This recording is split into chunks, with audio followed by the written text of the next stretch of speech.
Was there just something that they pitched to you, or was there just kind of one big thing that was, I want to be with the Hawks, this is the reason why? I mean, it's multiple things, you know.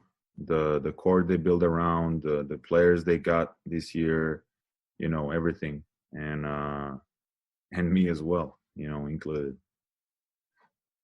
Next question from Terrell Thomas. Good morning. Welcome to Atlanta. What are your overall thoughts of the city of Atlanta? We heard your thoughts on Trae Young. We've heard your thoughts on what you think of the Hawks basketball team and what you can bring to their program. But what are your thoughts on the overall city of Atlanta? So honestly, I'm pretty excited to get to know the town, you know, and the city.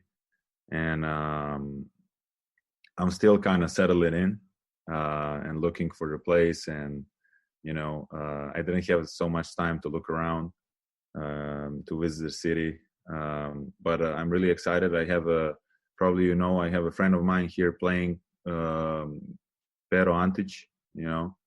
We were playing together in Turkey, in Fenerbahce. So he was telling me a lot of good things about the city. He was mad he left Atlanta back then.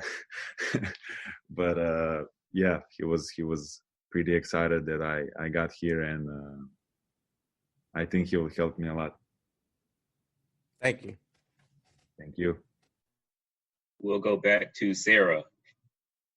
You mentioned you're much more than just a shooter, obviously. Have they told you much, whether it's Coach Pierce or the front office, have they told you, you know, what they expect from you? Do they want you to be a leader? What are kind of their expectations that they've told you? I think they know me, and they know what I can bring to the game, you know, and we didn't like sit down and talk particularly. But I know the Coach Pierce is really like players coach, you know, and he really wants, you know, to bring out the best out of the players. You know, he want all the players to be successful, you know, and that's what is a coach's job. So, you know, it's been so short time to, you know, do something serious about everything, and we didn't even start yet. So I'm waiting. I'm excited to see what kind of challenges he got for me, but I'm sure he got it. Chris Kirschner. When you played against the Hawks last season, what did you feel like they were missing for them to take their next step in their rebuilding process? In rebuilding process or in a winning process? Both. I mean, to sign a good players, nothing else. I mean, and develop young guys, help the guys develop. You know, it's important to have the guys with the experience so they can show the young players the path, you know, in the league. So that's from my experience. You know, when you have a good vets around you, most probably the rookie is going to be good. We got a question from Edwin Powell with Hawks Beat. Hey, welcome to Atlanta. I wanted to ask you, you're still a relatively young player. What aspects of your game are you still looking to improve upon? Most probably, like, honestly, I'm trying to play all right now 72 games. I was about to say 82. I want to stay healthy whole year. I want to improve my pull-ups, my defense, and a little bit more like quicker decisions in offense. I'm still like, I will not say indecisive, but still I have that second of a thought, you know, before. Patient, I will say patient, maybe too much patient. Back to Allison. This whole year in the off season has been so different compared to other years. Are you concerned that it's going to take some time to build some chemistry when you kind of have this short window before the season starts in just a couple of weeks with your new teammates? I mean, we are all experienced enough, and I am experienced enough, I would say that. And I know it's a tough situation, but everyone is on the same page. You know, everyone is in tough situation. So we just have to do like what is best for us, you know, and try to get together as quick as you can.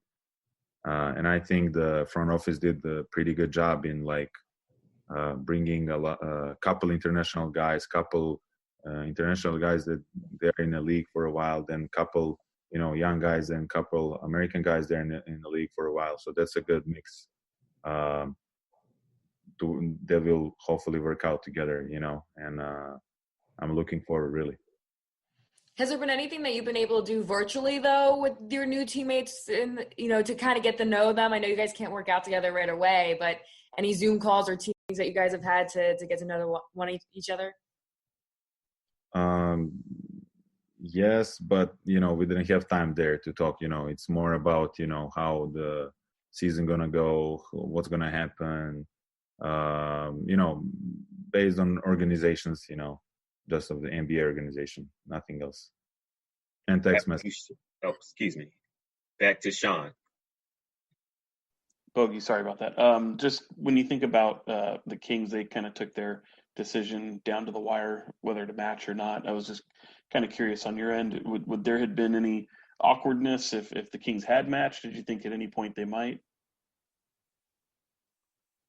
I really didn't know. You know, it's first time for me experiencing it, and hopefully the last time, because, you know, to sit down for 2 days and just think about where you're going to go, one city or another. I mean, it's a good problem, but, you know, when you don't know when you're going to continue your career, it's not about just that day that you're going to move in another city.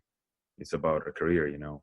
And but I'm really excited what happened. You know, I'm really excited about Atlanta right now. And I'm you know, there's no time for me to look back, really. I'm really excited about a future here, and yeah, that's pretty much it. And obviously, knowing just how important winning is to you, obviously wasn't able to do that with the Kings. Just what is kind of maybe that missing ingredient in that wasn't there over those past few years in Sacramento?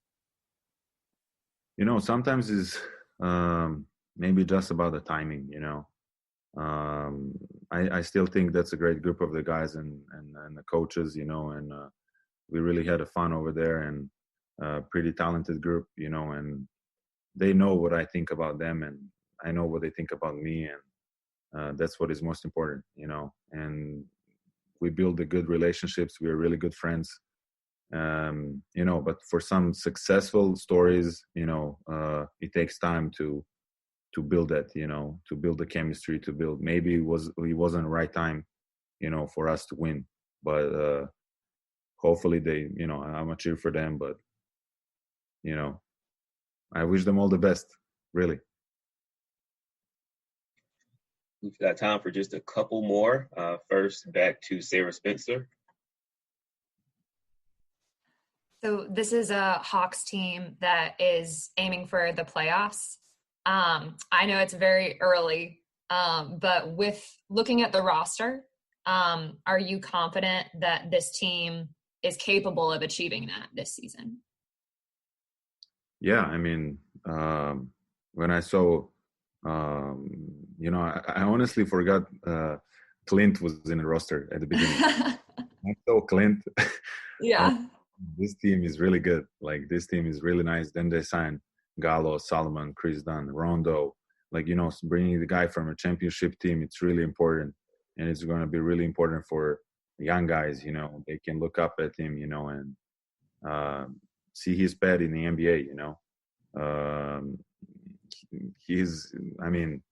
Our team is really, really good team, you know, and we will make sure, you know, to show out every single night, and to be 100 every night. Really, like that's what I know that fans are expecting from us, and I think we are all hungry. Thanks. Our final question will come from Chris Kirschner. Going back to signing your offer sheet, Was it your preference that Sacramento ultimately not match? Did you express that to them, that you wanted to move on with your career and end up signing with Atlanta? I mean, since Sec didn't do any moves like in off season, I was like, okay, I'm ready to leave. And I was really excited about Atlanta. As I say, there is a lot of guys that are new here and a lot of talented guys that were here for a while. So I'm really excited about this group, really. The Lakers start thinking long-term. From our local experts to your ears, these are the biggest stories on the Locked On Podcast Network. Los Angeles Lakers star Anthony Davis is finalizing a 5-year, $190 million deal with the team. This comes in the wake of LeBron James agreeing to a 2-year, $85 million extension. Have the Lakers put enough pieces around the two stars to repeat as NBA champions? Listen to Locked On Lakers to find out. The Houston Rockets have traded Russell Westbrook to the Washington Wizards in exchange for John Wall and a lottery-protected first-round pick. Is James Harden next to go in Houston? That's on Locked On Rockets today. And finally, the Pittsburgh Steelers remain undefeated after a win Wednesday night against the Ravens. Listen to Locked On Steelers today for a recap of a strange game in a strange season. Local experts on the biggest stories. It's the Locked On Podcast Network, your team every day. And with no further ado, we'll go ahead and get started. The first question will come from Sarah Spencer from the AJC. Hey, welcome to Atlanta. Thank you. So my question is, what was your initial reaction when the Hawks started pursuing you in free agency? And what do you want to bring to the team? Well, the first reaction was that there was a lot of interest, and so when there is a lot of interest in free agents for a free agency, you're always excited. So it brought a lot of excitement right away. And then the expectations, I have high expectations. I think we have a very good team, and we want to go farther in the playoffs. We want to go in the postseason, being focused on that, and just taking it day by day to getting better. That's the most important thing that we need to approach every day and every practice and every workout. And then be able to do the same, bring the same focus and unselfishness that we bring every day in the gym, just to bring it on the court. Thank you. Next question from Chris Kirschner with The Athletic. Hey, Danilo. Ultimately, why did you end up signing with Atlanta in free agency? I like the project. I like the team that we got. I like the young guys that we got, and so a lot of things together. It was a very exciting choice for me. Next from Steve Hummer with the AJC. Yes, hi, Danilo. I was just curious about what has your experience been playing against Rajon, and how much are you looking forward to actually being on the same side with him now? He's an amazing point guard. He has an amazing IQ, very high IQ, and he knows how to play the game the right way. He won championships, so that's a guy that every basketball player wants to play with. Thank you. Thank you. Ben Steiner. Hey, Danilo. How did having a point guard like Trae Young, who was second in the It was a bad connection. Sorry, I couldn't hear the question.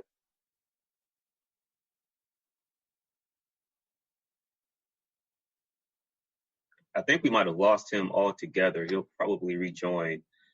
In the meantime, we'll go to Christian Winfield from New York Daily News. Hey, Danilo, how's it going? Happy belated Thanksgiving. Hope you enjoyed that time with your loved ones. Quick question for you. You played in New York. You played